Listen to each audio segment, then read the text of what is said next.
Hello guys, this is Surendra Kumar. स्वागत है आपका अभियान आईएएस एकेडमी की अद्भुत प्रश्नोत्तरी कक्षा और एमसीक्यू के महायुद्ध में। तो जितने भी कर्मवीर श्रृंखला 2.0 के धीरवीर गंभीर योद्धा हैं, आ जाए जल्दी कक्षा में और करते हैं क्लास की शुरुआत। आप सब जानते हैं कि आजकल हम जो चर्चा कर रहे हैं वो पीटी स्पेशल क्वेश्चंस पे कर रहे हैं, यानी यूपीएससी के और अन्य जितने भी स्टेट पीसीएस होने वाले हैं, चाहे उसमें आपका यूपी पीसीएस है, चाहे इसके अंदर आपका बीपीएससी एग्जामिनेशन है, या अन्य कोई भी किसी भी स्टेट का अगर पीसीएस एग्जामिनेशन है, या इसके अलावा जो भी बी ग्रेड के, सी ग्रेड के या डी ग्रेड के, इसके अतिरिक्त कोई भी एग्जामिनेशन है जहाँ पे जीके जीएस का पोर्शन आता है, उन सभी एग्जामिनेशन के लिए कक्षा रामबाण उपाय है। यानी लगभग लगभग सारे सवाल जो भी एग्जामिनेशन में पूछे जाने वाले वो आपको यहाँ से मिल जाएंगे। तो जितने भी महारथी हैं आए कक्षा में करते हैं स्टार्ट। आज डिस्कस करने वाले हैं साइंस और टेक्नोलॉजी के ऊपर बनने वाले सवालों को लेकर के, यानी जितने भी विज्ञान और प्रौद्योगिकी से सवाल बनते हैं, जो एडवांस साइंस के क्वेश्चंस होते हैं, उनके ऊपर चर्चा करेंगे, बात करेंगे। क्लास आगे स्टार्ट करने से पहले आपके लिए एक बेहतरीन कोट, जितने भी महारथी हैं उन सब के लिए, और कोटेशन पढ़ें आप, हो सकता है आपको कहीं काम आए। यहाँ पे जब हम बात करते हैं ईडन के जॉन स्टीन बैंक के अकॉर्डिंग, तो वो कहते हैं आप लोगों को तभी समझ सकते हैं जब आप उन्हें अपने में अनुभव करते हैं। एक टर्म अगर मैं कहूँ एक शब्द में, तो इसको क्या बोलते हैं आप? इसको बोलते हैं समानुभूति।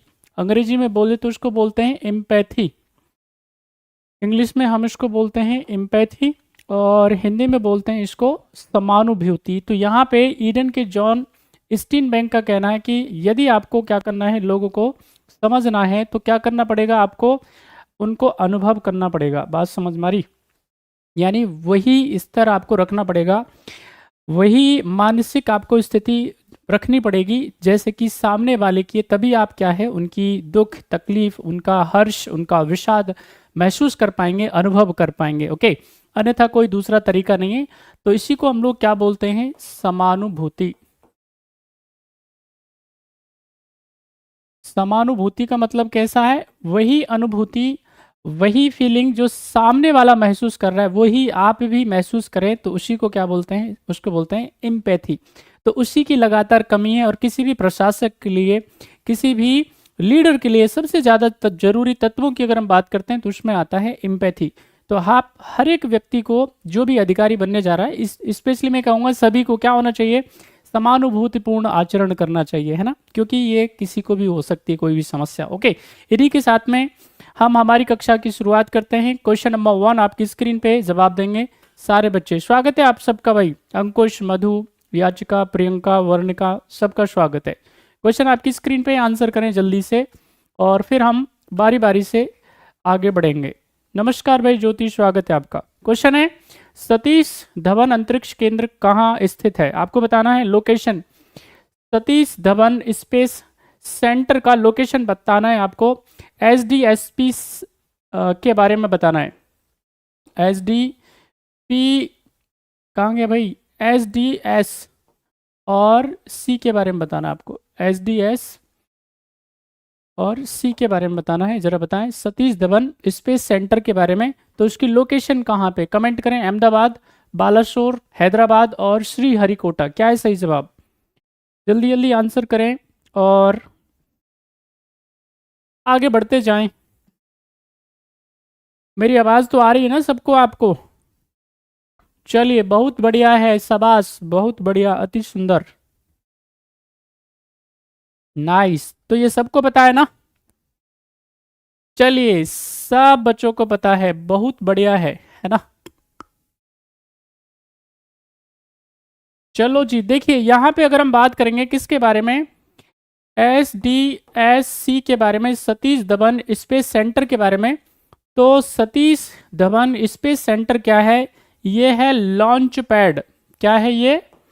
लॉन्च पैड बोलते हैं या पोर्ट बोलते हैं। किसका? इसरो का, यानी इंडियन स्पेस रिसर्च ऑर्गेनाइजेशन का क्या है? ये लॉन्च पैड है, इसका ये लॉन्च पोर्ट है बेसिकली। यानी ज़्यादातर जितने भी अगर हम बात करेंगे सैटेलाइट्स के बारे में, जो महत्वपूर्ण सैटेलाइट हैं वो कहाँ से लॉन्च करे जाते हैं? यहाँ श्रीहरिकोटा से, यानी सतीश धवन अंतरिक्ष केंद्र से। यहाँ पे बेसिकली आपको याद रखना है, दो लॉन्च पैड हैं यहाँ पे, एक है PSLV जिसको बोलते हैं पोलर सैटेलाइट लॉन्च व्हीकल, और एक है आपका GSLV जियो सिंक्रोनस सैटेलाइट लॉन्च व्हीकल जिसको बोलते हैं। तो यहाँ पे दो लॉन्च पैड बेसिकली यहाँ पे हैं। इसकी अगर हम बात करेंगे स्थापना के बारे में, तो इसकी स्थापना जो करी जाती है 1969 में। ये कहाँ पे है भाई? आंध्र प्रदेश के श्रीहरिकोटा में इसकी स्थापना करी जाती है। कब? 1969 में। और ये लगभग 2 साल के बाद में क्या कर लेता है? काम करना स्टार्ट करता है। ठीक है कि नहीं? इसका जो नाम रखा जाता है सतीश धवन स्पेस सेंटर रखा जाता है। वो कब रखा जाता है? ये 2002 की बात है बेसिकली। ठीक है कि नहीं? हमारे इसरो के चेयरमैन साहब हैं जिनका नाम था सतीश धवन साहब, उनके नाम पे इसका नामकरण किया जाता है, उनको ट्राइब्यूट देने के लिए, उनको सम्मान देने के लिए। अब यहाँ पे क्या है भैया यहाँ पे ये बेसिकली क्या करता है, इसके अब तक की अगर मैं बात करूंगा आपको, तो जितने भी महत्वपूर्ण आप क्या कर सकते हो सैटेलाइट के बारे में सोच सकते हो, जो जियो सिंक्रोनस लॉन्च व्हीकल जो यहाँ से लॉन्च करे गए, उसमें आप याद करिए हाल ही में चंद्रयान 3 को यहीं से लॉन्च किया गया था, है ना, SC से, यानी सतीश धवन स्पेस सेंटर श्रीहरिकोटा से क्या किया गया था? चंद्रयान 3 को लॉन्च किया गया था। आदित्य L1 को यहीं से लॉन्च किया गया था। साथ ही साथ में अगर मैं बात करूं चंद्रयान 1 और चंद्रयान 2 को भी यहीं से लॉन्च किया गया था। अभी 1 जनवरी को, है ना, 1 जनवरी को भी, 1 जैन को भी क्या किया है? आप जानते हैं इसरो ने इतिहास रचने का काम किया है, और उन्होंने क्या किया है? एक्सपोसैट को भी, है ना, किसको? एक्सपोसैट को भी यहीं से लॉन्च किया है, श्रीहरिकोटा से। बात समझने की नहीं? जिसका काम क्या होगा? जिसका काम होगा जितने भी स्पेस के क्या है रिसर्च है उनको अंजाम देना बेसिकली। ठीक है, स्पेशली किसके बारे में? ब्लैक होल्स के बारे में जानकारी जुटाना इसका काम होगा एक्सपोसैट का। तो ये तमाम बातें हैं किसके बारे में? SDSP के बारे में, SC के बारे में, यानी सतीश धवन स्पेस सेंटर के बारे में। तो सही जवाब इसका हो जाएगा D is the right answer. Next question है आपकी स्क्रीन पे, आप जवाब देंगे, फटाफट आंसर करें और आगे बढ़े। क्वेश्चन है आपकी स्क्रीन पे, क्वेश्चन नंबर 2, बोलिए जल्दी, आपको बताना है, फटाफट बताइए। भारतीय दूर संवेदी संस्थान, फटाफट बताएं। इंडियन इंस्टीट्यूट ऑफ, ये रिमोट सेंसिंग है ना, इसको लिखना है रिमोट सेंसिंग, कहाँ स्थित है? जल्दी बताइए, आंसर करें सारे बच्चे जो कक्षा में मौजूद हैं, सभी मित्रगण। और कोई बात ना समझ में आती हो तो मुझे कमेंट कर दिया करो आप, है ना, क्योंकि ज़्यादा ज़रूरी क्या है, बात समझ में आनी चाहिए। अगर बात समझ में नहीं आएगी तो यहाँ पे क्या है, इस मोनोलॉग का कोई मतलब है नहीं, है ना।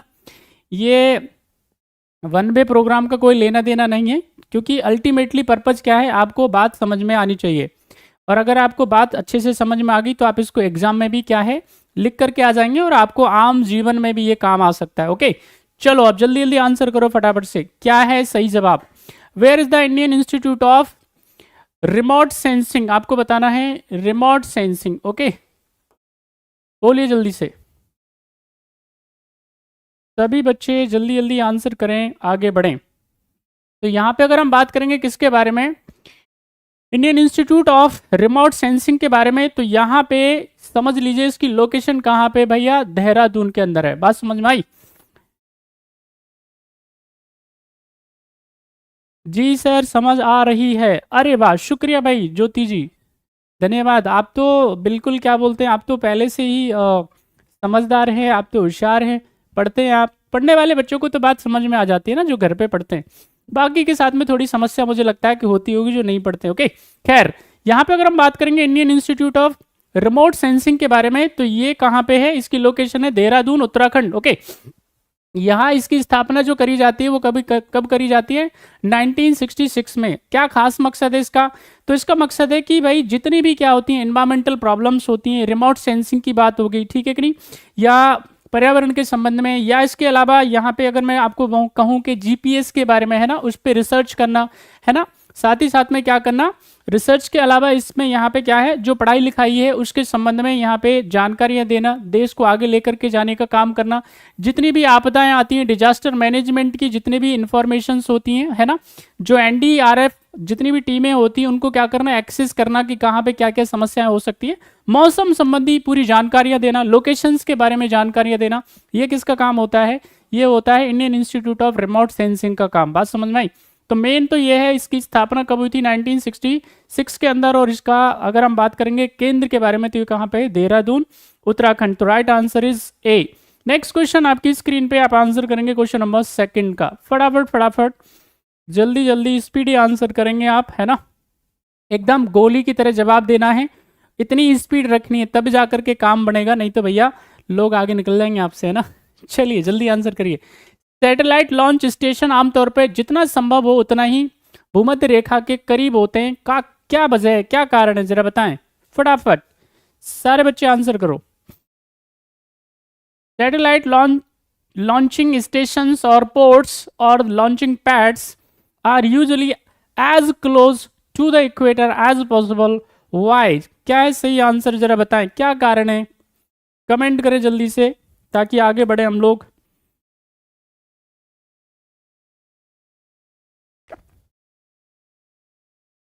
सभी बच्चे जल्दी से आंसर करेंगे आप, फटाफट फटाफट, ताकि आगे बढ़ा जाए भाई।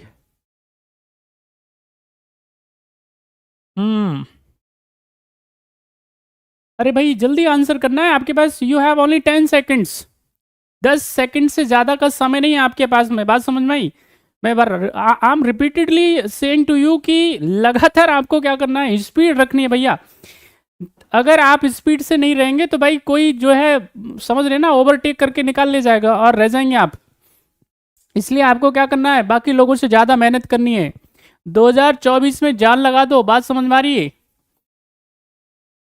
जिंदगी का कोई मतलब नहीं है अगर मान लेते हैं आपके पास ताकत नहीं है, अगर आपके पास में ज़्यादा पावर नहीं है, बाकी लोगों से आप ज़्यादा सिलेक्शन नहीं, तो लोग ना वैसे जीने नहीं देंगे आपको। इसलिए क्या, पढ़ लो। आपके घर वाले ही आपको सुना सुना के मार डालेंगे। बात समझ में आई? डेली। अब आप देख लो आपको 40 से 50 साल कैसे जीवन बिताना है, बाकी तो छोड़ दो आप, है ना? आपको जो आपके परिचित नहीं उनसे तो लेना देना ही क्या है। ये जितने भी आपके जानकार लोग हैं ना, जिनको पता है कि आप आईएएस की तैयारी करते हैं, है ना, पता तो दिया ही होगा आपने, पता चल ही जाता है इधर उधर से, है ना कहीं किसी न किसी तरीके से, है ना, एन के एन प्रकार जानकारी हो ही जाती है कि आप आईएएस की तैयारी करते हैं या आप किसी भी गवर्नमेंट एग्जाम की तैयारी करते हैं। तो बेटा अगर पीछा छुड़ाना है तो आपके पास एक ही तरीका है, वो है सिलेक्शन, और दूसरा कोई तरीका नहीं है। अदरवाइज क्या होगा, वो आपको ऐसे ही जो है सुना सुना के मारेंगे, आपको डिप्रेशन में लेके जाएंगे कि बेटा तैयारी करने गए थे, हाँ बन गए कलेक्टर। इस तरह से आपको क्या करेंगे भाई, समझ लो आप। तो अगर आपको ह्यूमिलेशन से बचना है, तमाम तरह की सेइंग से बचना है, तो एक ही तरीका है, hard work hard work hard work. ज़बरदस्त मेहनत करनी पड़ेगी आपको, तब जा करके क्या है सिलेक्शन होने वाला है। बाकी कोई दूसरा तरीका आपके पास हो तो भैया मुझे भी टेक्स्ट कर देना, मैं बाकी बच्चों को बता दूंगा। कोई तरीका नहीं है आपके पास, अल्टरनेटिव नहीं है कोई। Only the way you have to work hard. ज़्यादा से ज़्यादा आपको क्या करना पड़ेगा, मेहनत करनी पड़ेगी, है ना, और सवालों के जवाब देने पड़ेंगे। सीधी सी बात है, यूपीएससी या कोई भी कमीशन आपसे क्या है, हालचाल तो पूछेगा नहीं, है ना, आपकी तकलीफें नहीं पूछेगा कि आप कौन कौन सी समस्याओं को झेल कर के आए, कौन कौन सी समस्याएं आपके जीवन में चल रही है, फर्क नहीं पड़ता है। बस इतनी सी बात है कि तुमको कुछ आता वाता है कि नहीं आता है। अल्टीमेटली आपके पास कोई ज्ञान है, नॉलेज है, जिसका इस्तेमाल हम यहाँ पे इस काम में कर पाएँ, तो इस पर आपको काम करना पड़ेगा। ओके चलिए, बहुत बढ़िया है। एनीवे हम करते हैं हमारी क्लास को कंटिन्यू। तो सवाल है आपसे, सैटेलाइट लॉन्चिंग स्टेशन आमतौर पर जितना संभव हो उतना ही भूमध्य रेखा के करीब होता है, इसका कारण क्या है, इसकी वजह क्या है, मेन कॉज क्या है इसका। तो यहाँ पे आपको बताना था इसका क्या कारण है भाई। यहाँ पे न्यूनतम गुरुत्वाकर्षण बल, अधिकतम गुरुत्वाकर्षण बल, चुंबकत्व का प्रभाव, पूर्वी तट के पूर्वी भाग में एक जल निकाय का होना। तो इसका जवाब आराम आराम से दे सकते हैं भाई, सीधी सी बात है। ये कौन दे रहा है चुंबकत्व का प्रभाव? भाई मैग्नेट। ऐसा है, ऐसा है काहे भाई, यहाँ पे हमको ऐसे ही जो है बहुत लोग गरियाते हैं, क्या चाहते हो हमसे, चुंबकत्व। तो यहाँ पे इसका रीजन क्या है, बेसिकली न्यूनतम गुरुत्वाकर्षण। बात समझ में आई? क्या यहाँ पे याद रखना है, मिनिमम ग्रेविटेशन फोर्स यहाँ पे क्या है, लगता है, और जब मिनिमम ग्रेविटेशन फोर्स लगता है तो उसकी स्पीड क्या हो जाती है, बढ़ जाती है। बात समझ में आई? उसकी स्पीड बढ़ जाती है और फ्यूल कम लगता है। और फ्यूल कम लगेगा, बात समझ में आ रही है, तो क्या होगा, खर्चा भी कम होगा, सीधी सिंपल सी बात है। और स्पीड बढ़ जाएगी तो क्या होगा, स्पीड बढ़ने से सीधा सिंपल सा काम क्या है कि हमको कम फोर्स लगाना पड़ेगा, हमको कम मेहनत करनी पड़ेगी। यू गेटिंग माय पॉइंट और नॉट? तो एक बड़ा कारण क्या है, ये बड़ा कारण है बेसिकली, ठीक है कि नहीं? ए इज द राइट आंसर। इसके अलावा भी क्या होते हैं बेसिकली यहाँ पे और भी रीजन क्या होते हैं, क्योंकि ये एरिया क्या होते हैं, यहाँ पे इन क्षेत्रों में ज़्यादातर जनसंख्या नहीं होती है। कहीं पे कोई ब्लास्ट होता भी है, कोई रॉकेट वॉकेट में आग वाग लग भी जाती है, कहीं इधर उधर फैल भी जाता है, तो भी क्या है, लोगों को नुकसान नहीं होगा। बात समझ में, ये भी एक बड़ा कारण होता है। तो बहुत सारे क्या होते हैं स्ट्रेटेजिक पॉइंट्स, कह सकते हैं आपको रणनीतिक पहलुओं का ध्यान विशेष तौर पे इसमें रखा जाता है। So you should always keep in your mind, right? So question number 3 का सही जवाब होगा ए। नेक्स्ट क्वेश्चन आपकी स्क्रीन पे, जवाब दें फटाफट से और फिर आगे बढ़े। स्वागत है भाई आपका तानिया जी, नमस्कार। क्वेश्चन आपकी स्क्रीन पे, क्वेश्चन नंबर 4, जवाब दें, आगे बढ़ें, फटाफट फटाफट आंसर करें। क्वेश्चन है, आपको मैच करना है, you have to match the following. आपको यहां पे दे के रखा हुआ है इसरो सैटेलाइट एप्लीकेशन सेंटर, दूसरी तरफ आपको दे के रखा हुआ है यहां पे लोकेशंस दे करके रखी हुई हैं, है ना? और आपको मैच करना है करेक्टली। क्या है सही जवाब, फटाफट से बताइए सभी बच्चे जो जो महारथी कक्षा में हैं, जरा बताएं।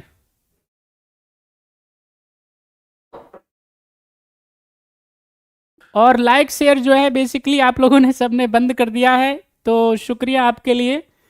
आई एम वेरी डिलाइटेड, मुझे बहुत खुशी है। चलिए बढ़िया है, तो करो आंसर भाई जल्दी से। लाइक शेयर जो है बिल्कुल नहीं करना है ना? लाइक शेयर करेंगे तो इससे क्या होगा, किसी दूसरे को फ़ायदा हो जाएगा, और दूसरे को फ़ायदा हो जाएगा तो मुश्किल हो जाएगी, है ना? तो बढ़िया है, अच्छा है। और तुमको ये भी डर है कि क्या पता इससे मुझे कुछ फ़ायदा हो जाए, इससे अव्यान आईएएस को कोई फ़ायदा हो जाए, ये भी एक बड़ा बड़ा क्या है, कारण है। तो बढ़िया है भैया, अच्छा है। चलो भाई जल्दी आंसर करो ताकि आगे बढ़ा जा सके। क्वेश्चन आपकी स्क्रीन पे है, जवाब दें आप। और जिन्होंने भी लाइक कर दिया है वो वापस से डिसलाइक कर दीजिए ताकि ये लाइक बंद हो जाए। ये लाइक के लिए और शेयर के लिए क्लास है भैया। आप लाइक करते हो तो क्या होता है, इससे थोड़ा मोटिवेशन आता है, नहीं सही लगता है कि भाई कम से कम जो बच्चे कक्षा में उन्होंने तो कम से कम लाइक किया है, बाकी तो चलो छोड़ो। अब जितने भी बच्चे कक्षा में होते हैं अगर वो भी लाइक नहीं करते तो type of I can say कि ये मतलब क्या कह सकते हैं इसके बारे में, तो थोड़ा सही लगता है ना कि बच्चे कक्षा में हैं, उन्होंने कम से कम, देखो 3 बच्चे कक्षा में तो 3 तो लाइक करा करो यार। अगर 10 बच्चे हैं तो 10 लाइक करा करो, इतना तो कर ही दिया करो। कोई आदमी इतनी देर से अगर मेहनत कर रहा है, चिल्ला रहा है, आपको इतने शानदार शानदार क्वेश्चंस लेकर के आता है, तो मुझे लगता है कि इतना तो कर दिया जाना चाहिए ना। अब तक तो क्या है पता नहीं कहाँ पहुंच जाना चाहिए था। तो मेहनत करो यार, थोड़ा थोड़ा मेहनत करो, है ना? ताकि ताकि मोटिवेशन जो है बना रहे, और ज़्यादा मेहनत करके आए, है ना? देखो सीधी सी बात है, आप फेसबुक पे कोई फोटो वोटो डालते हो, है ना? और उस पर अगर मान लेते हैं किसी दिन लाइक ज़्यादा आ जाते हैं तो उसके बाद में दूसरे दिन भी फोटो डाली जाती है, बात समझ में आई? तो कितना मोटिवेशन मिलता है। आराम आराम से आप देखेंगे तो दूसरे दिन भी डाली जाती है, और तीसरे दिन और एक्साइटमेंट के साथ में फ़ोटो डाली जाती है। तो सिंपल सी बात है कि अगर हमको इधर प्रमोशन मिलता है, किसी भी टीचर को क्या चाहिए, जैसे जैसे समझिए कि आप जितने भी अगर मान लेते कलाकार होता है, और अगर उसको जो भीड़ है सुनने वाले ताली ना बजाएं, मज़ा नहीं आएगा, उसको आनंद नहीं आता है उसको, है ना? तो सीधी सिंपल सी बात ऐसी है कि भैया कम से कम ये हमारे लिए क्या होती हैं, ये तालियां होती है। अब हम कोई इधर डांस करके तो दिखाएंगे नहीं आपको कि वाह वाह वाह वाह, क्या क्या मतलब मज़ा ही आ गया। ऑल दो मेरे को आता है बट मैं करूँगा नहीं, है ना? पता चले कि तुम उसमें भी कुछ ना कुछ निकाल दो। खैर चलो आंसर करो जल्दी से, क्या है सही जवाब? सारे बच्चे आंसर करें जल्दी से, क्या है, ताकि आगे बढ़े हम लोग। देखिए यहाँ पे जब हम बात करेंगे किसके बारे में, इसरो के सैटेलाइट एप्लीकेशन सेंटर के बारे में, तो सैटेलाइट एप्लीकेशन सेंटर है वो बंगलौर में है, ठीक है कि नहीं, बिल्कुल सही है। यहाँ पे अगर मैं बात करूँ आपसे विक्रम साराभाई अंतरिक्ष केंद्र के बारे में, यानी विक्रम साराभाई स्पेस सेंटर के बारे में, तो वो केरल के तिरुवनंतपुरम के अंदर है। बात समझ में आई। यहाँ पे सतीश धवन केंद्र अभी जस्ट बताया आपको कहाँ पे है, आंध्र प्रदेश के श्रीहरिकोटा में, है ना। और अंतरिक्ष अनुसंधान केंद्र की अगर हम बात करेंगे तो स्पेस सेंटर के बारे में, तो कहाँ पे भाई, वो कमेंट करके बताना मुझे, सारे बच्चे फटाफट से बताना। मैं ही बता देता हूँ, पता नहीं तुम लोग बताते नहीं, आंसर नहीं करते हो। कर्नाटक के बंगलौर में। तो यहाँ पे दो ही क्या है बेसिकली करेक्टली मैच हैं, तो राइट आंसर क्या हो जाएगा इसका, B is the right answer. अब जिन जिन बच्चों ने बी आंसर दिया उनका सही है और बाकी का भैया नहीं है। ओके, चलिए नेक्स्ट क्वेश्चन आपकी स्क्रीन पे आंसर करेंगे फटाफट। क्वेश्चन नंबर 5, क्वेश्चन नंबर 5 आपकी स्क्रीन पे है, जवाब दें, आगे बढ़ें। आपको बताना है एंट्रिक्स के बारे में, निम्नलिखित कथनों पे विचार करना है, एंट्रिक्स के बारे में बताना है क्या है सही जवाब। यह एक अनुसंधान और विकास खंड है। दूसरा है आपको इसे 2008 में सरकार ने मिनी रत्न कंपनी का दर्जा दिया है, क्या है सही जवाब। जल्दी जल्दी आंसर करें और आगे बढ़ें।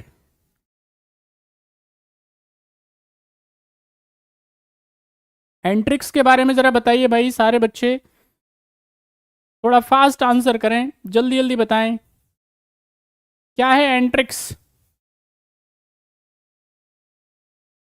आपको बताना है एंट्रिक्स के बारे में। तो एंट्रिक्स क्या है भाई, ये याद रखना है इसरो का कमर्शियल विंग है, ठीक है कि नहीं। यानी एंट्रिक्स की जो स्थापना करी जाती है वो कब करी जाती है, समझ लीजिए 1992 के अंदर। एक बार डेट कंफर्म कर लेना, 1992 ही है या कुछ और है, 1992 है जहाँ तक मुझे याद है।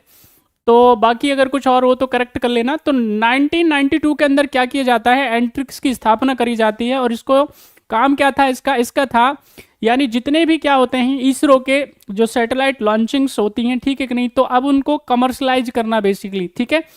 अगर जैसे आजकल आप देखेंगे कि इसरो क्या कर रहा है, बाकी दुनिया के देशों के भी सैटेलाइटों को लॉन्च करने का काम कर रहा है, तो पैसा भी कमाने का काम कर रहा है वहां से, है नहीं। तो ये बड़ी बात है। तो अब क्या है, ये एंट्रिक्स वही है बेसिकली, बात समझ में आ रही है। तो ये क्या है, एंट्रिक्स प्राइवेट, अगर मैं बात करूंगा लिमिटेड के बारे में, तो सॉरी पब्लिक लिमिटेड है, नॉट प्राइवेट लिमिटेड। यानी पूरी तरह से भारत सरकार का क्या है, निकाय है। यानी इसमें किसी तरह की कोई हिस्सेदारी किसी की एक्चुअली है नहीं। 100% जो हिस्सेदारी है वो किसकी है, भारत सरकार की। और यहाँ पे इसको 2008 में क्या है, मिनी रत्न का दर्जा दिया गया है, ठीक है कि नहीं। अब मुझे आप कमेंट करके बताएंगे मिनी रत्न क्या होता है, मिनी रत्न कंपनी कौन सी होती हैं, कितनी मिनी रत्न कंपनी हमारे देश में है। ऑलरेडी हम कई बार बता चुके हैं आप सबको। तो फिलहाल तो इसका आंसर क्या हो जाएगा, केवल B is the right answer, only B is the right answer. चलिए नेक्स्ट क्वेश्चन आपकी स्क्रीन पे करें आंसर।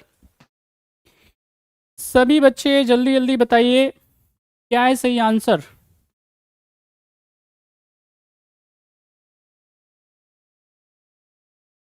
सभी जल्दी जल्दी आंसर करेंगे सारे बच्चे। क्वेश्चन है आपकी स्क्रीन पे, आपको क्या करना है, इसमें से कौन सा एक सुमेलित है, जल्दी बताइएगा।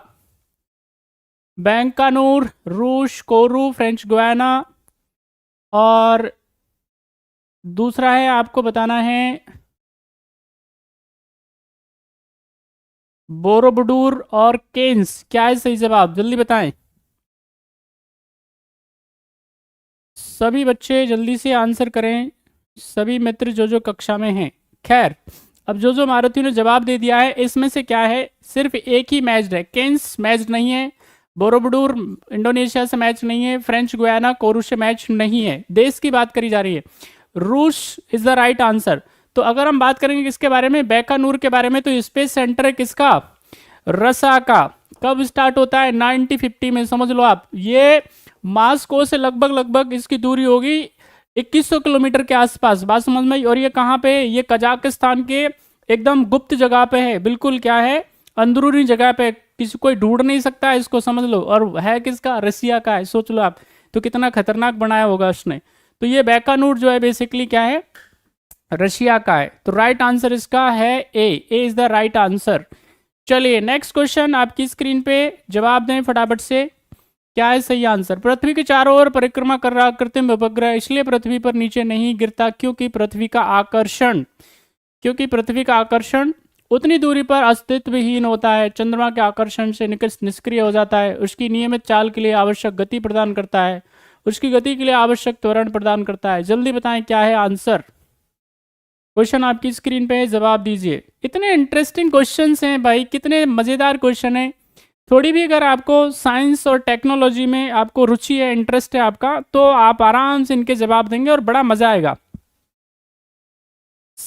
सभी बच्चे जो है आज आराम से अपनी आंखें खुली करके रखना है ना, और आराम से सोना, और ऐसे स्पेस की तरफ चाहो तो आप छत पे जाके भी सोच सकते हो ना।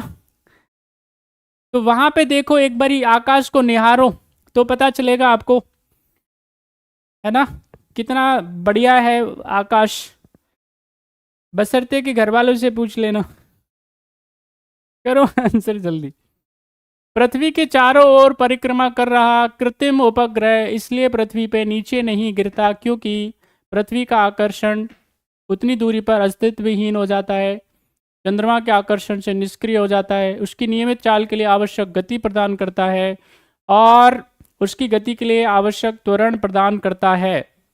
तो इसका सही जवाब जो है भैया, अरे देखो यार कैसे कैसे जवाब दे रहे हो यार। मैं नहीं खेल रहा भाई ऐसे, बिल्कुल मैं बिल्कुल नहीं खेलूंगा ऐसे, ये तो गलत बात है। अरे समझिए ना, यहाँ पे उसकी नियमित जो चाल होती है उसके लिए क्या करता है, स्पीड देता है, ठीक है कि नहीं। यहाँ पे ये समझ लिए, यहाँ पे आप समझ लीजिए, ये है आपका इक्वेटर, बात समझ में आई, ये है इक्वेटर।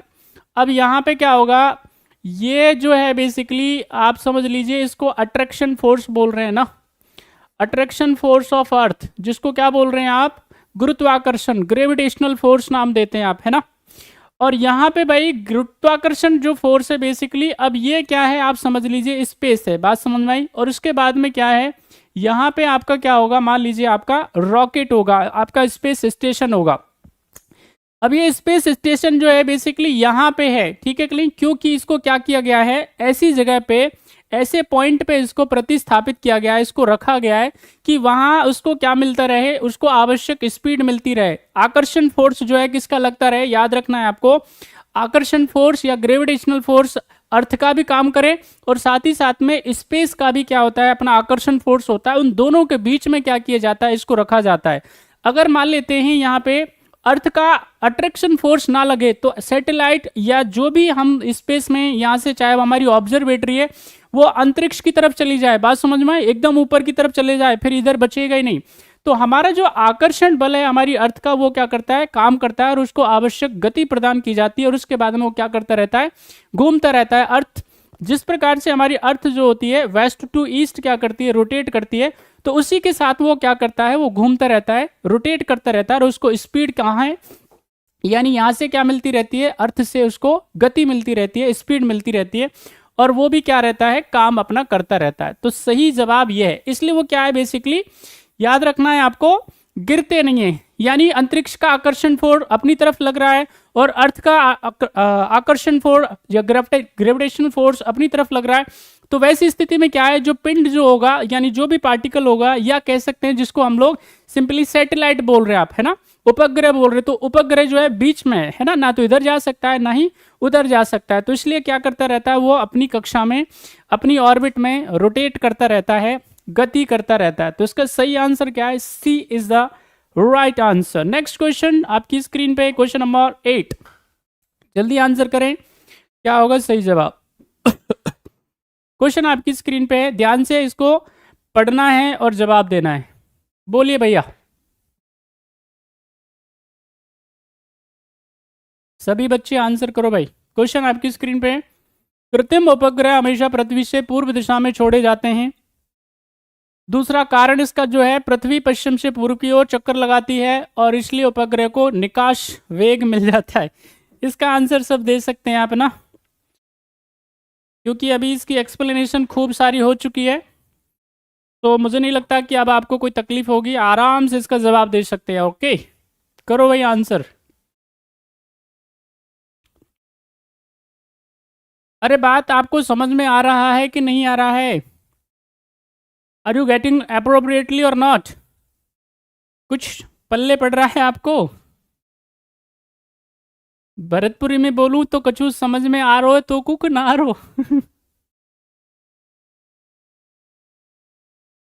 चलो भाई जल्दी से आंसर करो। शाबाश, नाइस क्वेश्चन है। आपको बताना है कृत्रिम उपग्रह हमेशा पृथ्वी से पूर्व दिशा में छोड़े जाते हैं और पृथ्वी पश्चिम से पूर्व की ओर चक्कर लगाती है और इसलिए उपग्रह को निकास वेग मिल जाता है। तो इसका सही आंसर क्या है? ए और आर दोनों सही हैं और आर ए की सही व्याख्या उसका स्पष्टीकरण है। तो राइट आंसर इज ए। अभी तो बताया था हमने, अर्थ क्या करती है? वेस्ट से ईस्ट की तरफ रोटेट करती है। अब आप सोचिएगा कि यहीं पे अगर मान लेते हैं, यानी पूर्व दिशा से ईस्ट से अगर क्या किया जाएगा, किसी रॉकेट को लॉन्च किया जाएगा। वैसे रॉकेट जो होते हैं वो किसी भी डायरेक्शन से क्या किए जा सकते हैं, किसी भी दिशा से, याद रखना है आपको, वो लॉन्च किए जा सकते हैं। लेकिन यहाँ पे हम बात कर रहे हैं स्पेशली जीएसएलवीज के बारे में, यानी जियो सिंक्रोनस लॉन्च व्हीकल के बारे में, जीएसएलवीज के बारे में बात कर रहे हैं, ठीक है कि नहीं। पीएसएलवी जो होते हैं बेसिकली ज़्यादातर क्या होते हैं, वो लो ऑर्बिट में होते हैं, यानी 400-500 किलोमीटर की हाइट पे ही होते हैं। तो उनको क्या किया जा सकता है, ज़्यादातर किसी भी दिशा से, चाहे तो ईस्ट से या फिर उसको साउथ से, कहीं से भी उसको क्या किया जा सकता है, समझ लीजिए, उसको लॉन्च करा जा सकता है। लेकिन स्पेशली जो हैवी हैं, जो भारी हैं बेसिकली, समझ में आई, जिनका जो वजन है बेसिकली 4 टन 5 टन या 6 टन होता है, तो वैसी स्थिति में क्या किया जाता है, उनको ईस्ट से क्या किया जाता है, पूर्व दिशा से क्या किया जाता है, लॉन्च किया जाता है। उसकी वजह क्या होती है, क्योंकि अर्थ क्या करती है, वेस्ट से ईस्ट रोटेट करती है, और जब वेस्ट से ईस्ट रोटेट करती है तो पूर्व दिशा से उसको क्या मिल जाता है, और अधिक क्या मिल जाती है, स्पीड मिल जाती है। और अधिक स्पीड मिलेगी तो इससे क्या होगा, उसको क्या मिल जाएगा, फ्यूल मिल जाएगा, खर्चा भी कम आएगा। और साथ ही साथ में क्योंकि अगर उसको नेचुरल सपोर्ट मिल जाता है, इट इज जस्ट लाइक कि आप क्या कर रहे हो, नाव चला रहे हो, बात समझ में आ रही है। और नाव चला रहे हो, और नाव कैसे चला रहे हो, आप चला रहे हो भैया किधर से, यानी वेस्ट से लेकर के ईस्ट की तरफ, और इधर से पीछे से हवा भी चल जाए, बात समझ में आई। तो आप जो है नाव को क्या कर रहे हो, पुश कर रहे हो, धक्का दे रहे हो, बात समझ में आई। जो भी पतवार है बेसिकली आप उसको लेकर के जा रहे हो, तो इससे उसकी स्पीड क्या होगी, बढ़ जाएगी, है ना। और यू फील लाइटर, आपको थोड़ा हल्का महसूस होगा, आपके हाथों पे कम वजन आएगा, बात समझ में आई। इसी प्रकार से किसके साथ में होता है, इसी प्रकार से होता है रॉकेट लॉन्चिंग में, बात समझ में आई। तो नेचुरल कॉजेज जो होते हैं, प्राकृतिक कारण जो होते हैं, उनका विशेष ख्याल रखा जाता है, उनका खूब इस्तेमाल साइंटिस्ट जो है, वैज्ञानिक हैं, इंजीनियर साहब हैं, वो सब करते हैं। ओके, तो फिलहाल इसका जो आंसर हो जाएगा क्वेश्चन नंबर 8 का, ए इज द राइट आंसर। कारण जो है कथन को क्या करता है, एक्सप्लेन करने का काम करता है। चलिए नेक्स्ट क्वेश्चन का आंसर करेंगे आप। क्वेश्चन नंबर आपकी स्क्रीन पे 9। सभी बच्चे फास्ट आंसर करें और आगे बढ़ें, फटाफट आंसर करना है। क्वेश्चन है, दूर संचार प्रसारण हेतु प्रयुक्त उपग्रहों को भू आप्रगामी कक्षा में रखा जाता है। एक उपग्रह ऐसी कक्षा में तब होता है जब कक्षा भूतुल्यकालिक होती है, कक्षा वृत्ताकार होती है, कक्षा पृथ्वी की भूमध्य रेखा के समतल होती है, कक्षा 22,236 किलोमीटर की तुंगता पर होती है। अंग्रेजी इसकी देख लीजिएगा। Satellite use for the telecommunication broadcasting are placed in the geosynchronous orbit. जल्दी बताइए क्या है, फटाफट से। A satellite is such an orbit when, क्या है सही आंसर बताएं। The orbit is geosynchronous, the orbit is circular, the orbit is flat with the earth equator, or the altitude of this is 22,236 kilometre. बताएं क्या है सही जवाब। Question आपकी स्क्रीन पे, आंसर कर दीजिए, फटाफट से बताएं, जल्दी बताएं।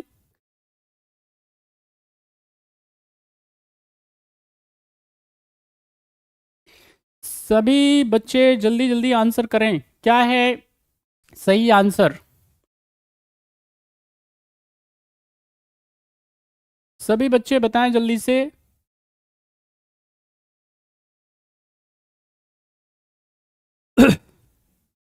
चलिए, अब जिन जिन बच्चों ने जवाब दे दिया, आप देख लीजिए इधर, यहाँ पे समझ लीजिए सारे बच्चे, यहाँ से सभी अच्छे से समझ लीजिए। देखिए यहाँ पे क्या किया जाएगा, जब भी हम बात करेंगे किसके बारे में, हमने आपको बताया जीएसएलवी के बारे में।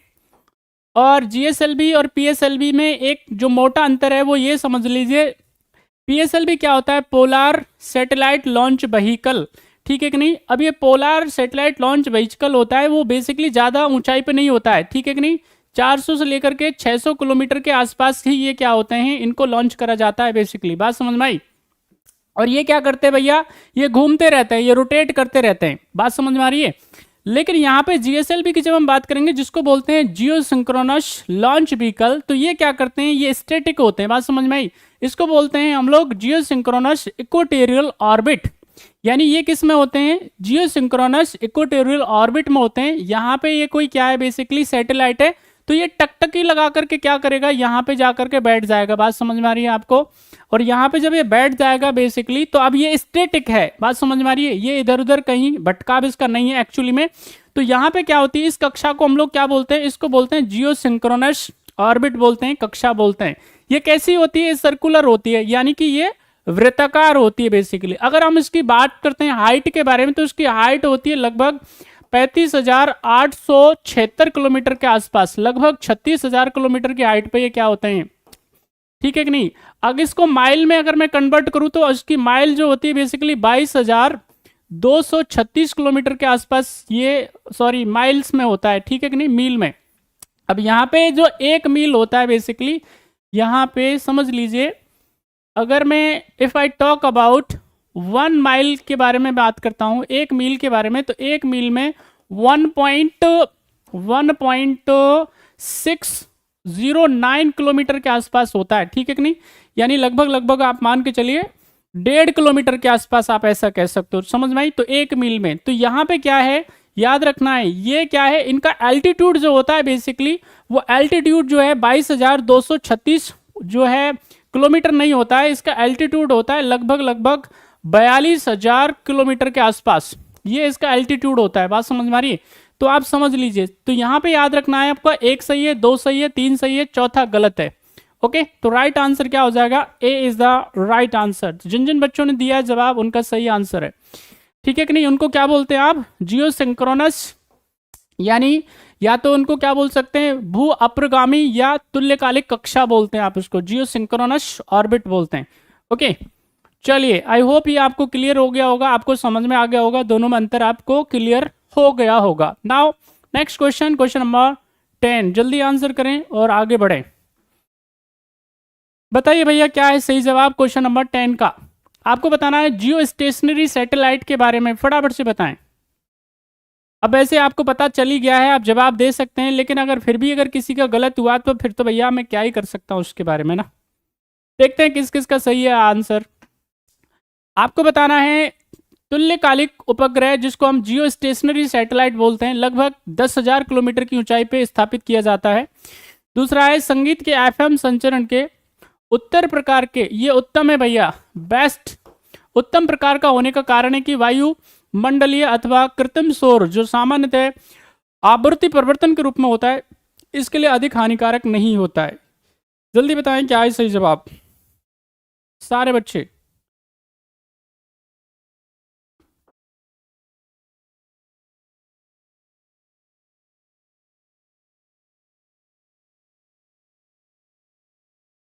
चलिए भाई, जिन जिन भारतीयों ने जवाब दे दिया है सुन लीजिए। यहाँ पे जियो स्टेशनरी, अगर हम सैटेलाइट के बारे में करेंगे बात, तो जियो सिंक्रोनस जियो स्टेशनरी जो सैटेलाइट्स होते हैं, ये मैं बता दूं आपको, अभी थोड़ी देर पहले ही बताया था, 36,000 किलोमीटर के हाइट पे होते हैं। और यहाँ पे आप समझते हैं कि सारे बच्चे अच्छे से जानते हैं कि यहाँ पे क्या है, वैक्यूम की स्थिति होती है, शोर शराबा एक्चुअली होता नहीं है। तो इसलिए क्या होता है, यहाँ पे जो जितना भी अगर हम बात करते हैं किसके बारे में, एफएम रेडियो स्टेशंस के बारे में, वो वहीं से संचालित होते हैं। तो इसलिए इनकी फ्रिक्वेंसी पे क्या नहीं पड़ता है, फर्क नहीं पड़ता है, बड़े स्मूथली वर्क करते हैं, ठीक है कि नहीं। तो यहाँ पे ये 10,000 नहीं है, पहले को काट दो, दूसरा वाला एकदम सही आंसर हो जाएगा। तो B is the right answer. तो गाइज आज के थे 10 वेरी इंपॉर्टेंट क्वेश्चन जो कि साइंस और टेक्नोलॉजी के संबंध में थे। फिर से जाकर एक बार देख लेना, कोई बात ना समझ में आई हो कमेंट करके पूछ लेना। अपना ख्याल रखो और पढ़ाई जरूर करो। जय हिंद।